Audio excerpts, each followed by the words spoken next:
नमस्कार दोस्तों। मेरा नाम है खड़ानंदा भट्टराय और मेरा इस चैनल का नाम भी खड़ानंदा भट्टराय ने है। तो ठीक है दोस्तों, आइए चलिए आज हम बात कर रहे हैं अर्जुन वर्सेस कर्ण के बीच की। जो आज का ये फैशन बन गया है कि हर लोगों के मुंह पे यही बात होता है कि अर्जुन और कर्ण, कौन इन दोनों में कौन श्रेष्ठ है। इन दोनों में से आखिर कौन ऐसा योद्धा है जो दूसरे को पराजित कर सकता है। ये दोनों योद्धा सर्वशक्तिशाली योद्धा थे। हमारा हिंदू ग्रंथ के महाभारत एक बड़ी पुस्तक, एक बड़े ग्रंथ की दो महारथी है, जिन दोनों ने एक आपस के साथ युद्ध करके पराजित कर दिया था। इस युद्ध में अर्जुन ने कर्ण को पराजित कर दिया था और लोग कहते हैं कि क्या सच में अर्जुन ने खुद के दम पर कर्ण को पराजित किया था और कर्ण ऐसा योद्धा है जो अर्जुन को पराजित कर सके। तो चलिए हम इन दोनों की कहानी पे पढ़ लेते हैं। जब जब द्वापर युग की शुरुआत होते ही भगवान ने अर्जुन और कृष्ण के रूप में अवतार लिया। भगवान, कौन भगवान है ऐसे?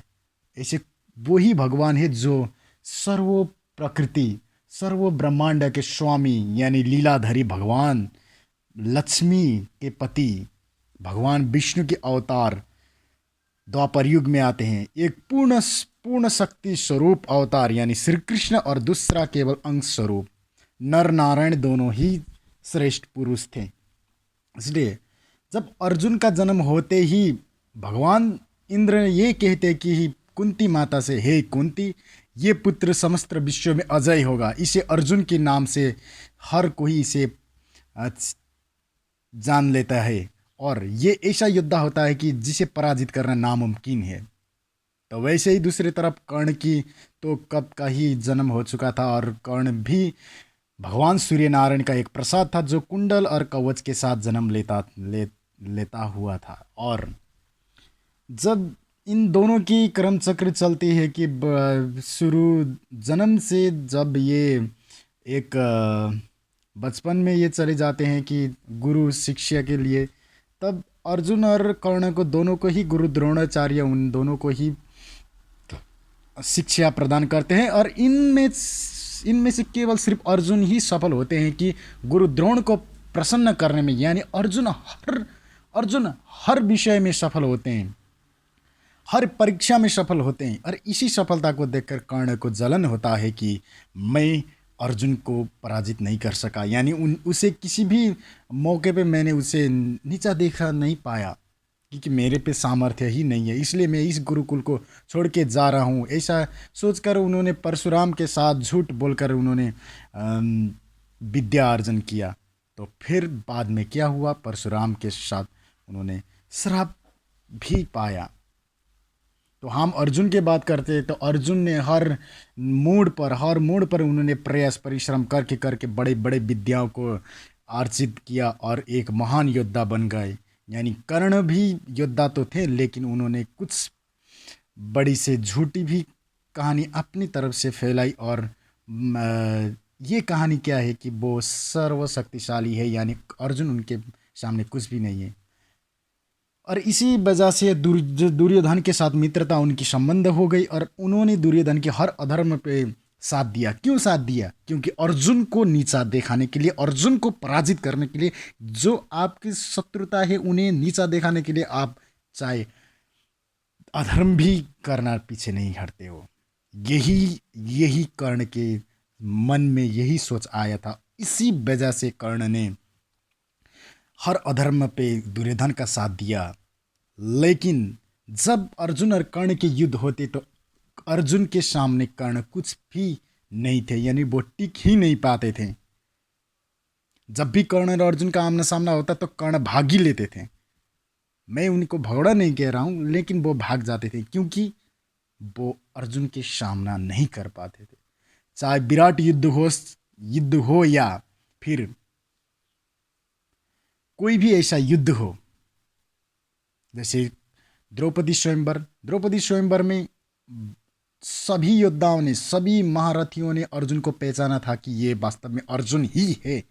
ऐसा योद्धा कोई भी नहीं है, कोई ब्राह्मण के पास भी ऐसी शक्ति नहीं होए, और ये पूरे ब्रह्मांड में ऐसा कोई शक्ति नहीं है जो नीचे देखकर आँख की मछली की आँख को भेद सके। ऐसा एक ही योद्धा है और वो अर्जुन है। और वहाँ कर्ण ने ये भी जान लिया, कर्ण जैसे बड़े बड़े दूसरे योद्धाओं ने भी पहचान लिया कि ये अर्जुन ही है। उन सब अर्जुन को अब उसी वक्त एक साथ मारने के लिए उछल पड़े, लेकिन अर्जुन ने अपना सामान्य तीरों से सबको भगा दिया। दुर्योधन को भीम ने उठा उठा के पटक दिया, तो फिर अर्जुन ने कर्ण को भी भगा दिया। लेकिन अर्जुन ने वहाँ पे अपना परिचय नहीं दिया कि मैं अर्जुन हूँ, मैं ब्राह्मण हूँ, ऐसा कहे। लेकिन कर्ण और बाकी योद्धाओं को पता था कि वो अर्जुन ही है। उन्होंने केवल ब्राह्मण से युद्ध करना अच्छा नहीं है, उन्हें पता था ये अर्जुन है, और उन्होंने बाहर से कह दिया कि ब्राह्मण के साथ युद्ध करना अच्छा नहीं है और हम चले जाते हैं। इसी प्रकार से वो चले गए, लेकिन वो पराजित होकर गए थे। जब विराट युद्ध में अर्जुन की प्रशंसा आती है कि जब अर्जुन की गांडीव की प्रतंज्या की टंकार को आवाज में जब आती थी, तो कर्ण जैसे बड़ा बड़ा योद्धाओं को, दुर्योधन जैसे दुशासन कर्ण की छाती फोड़ते थे। महारथी भीष्म और सर्वशक्तिशाली योद्धा गुरु द्रोणाचार्य की भी छाती कंपमान होती है जब अर्जुन की प्रत्यंचा की टंकार सुनते हैं। वक्त हर योद्धाओं के कान से रक्त बह जाती थी और सभी योद्धा चारों दिशा भाग जाते थे कि ये अर्जुन ही है, आज हमारा सर्वनाश होगा।